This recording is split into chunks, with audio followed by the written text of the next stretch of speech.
Good morning, everybody. I'm doing this slightly different today because my phone that I normally would record on, which is my primary phone, has taken a poo-poo, and I have to go and I'm going to go and upgrade it today.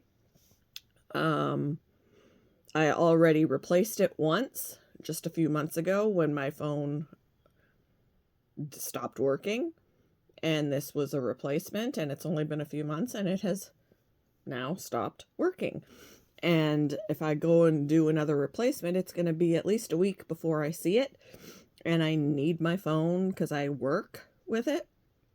So I'm going to upgrade today. Luckily, we are eligible for that. So I'm doing our quiet time today this way because I don't have, on this device, I don't have the same apps. So this is what we're doing. But anyway, so today's devotion is titled Spiritual Ancestry. And the Bible reading is in Matthew. So we're in Matthew. Matthew chapter 1, verses 1 to 6, and then verses 12 to 17. This is the genealogy of Jesus the Messiah, the son of David, the son of Abraham. Abraham was the father of Isaac. Isaac the father of Jacob. Jacob the father of Judah and his brothers. Judah the father of Perez and Zerah, whose mother was Tamar. Perez the father of Hezron. Hezron the father of Ram. Ram the father of Abinadab. Abinadab the father of Nahshon, or Nahshon. Nahshon the father of Salmon. Salmon the father of Boaz, whose mother was Rahab. Boaz the father of Obed, whose mother was Ruth. Obed the father of Jesse, and Jesse the father of King David. David was the father of Solomon, whose mother had been Uriah's wife. And then we're jumping to verse 12. 12 is, I guess, the last verse on the other page. After the exile to Babylon, Jeconiah was the father of Shealtiel. Shealtiel the father of Zerubbabel.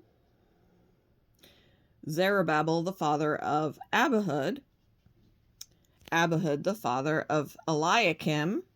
Eliakim the father of Azor, and Azor the father of Zadok. Zadok the father of Achim. Achim the father of Elihud. Elihud the father of Eleazar. Eleazar the father of Methan. Methan the father of Jacob. And Jacob the father of Joseph, the husband of Mary. And Mary was the mother of Jesus, who is called the Messiah. Thus, there were 14 generations in all from Abraham to David, 14 from David to the exile to Babylon, and 14 from the exile to the Messiah.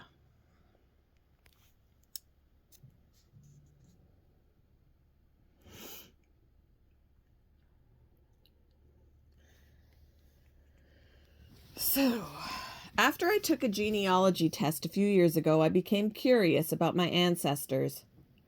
I'm grateful I got to hear stories about a few relatives from my late father and from my mother. Hearing about the ancestors helps me feel connected to my...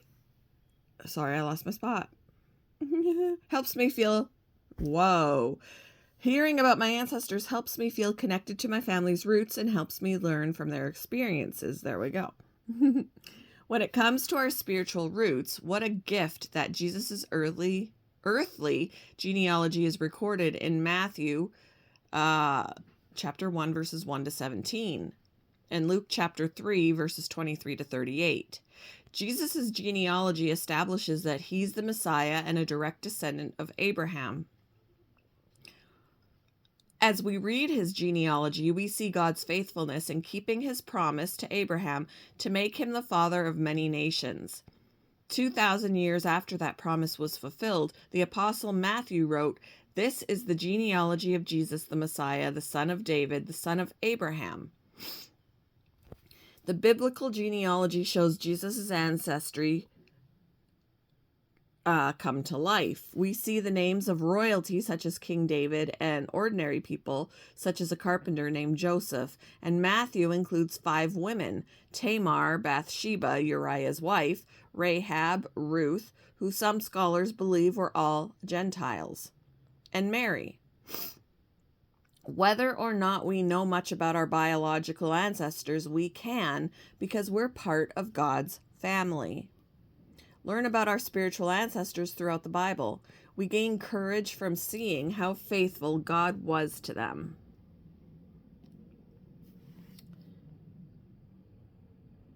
Why is knowing your spiritual history important?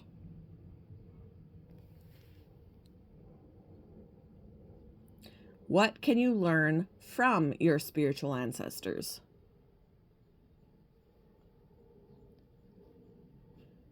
Thank you for joining me for today's devotion, and I hope you all have a wonderful day.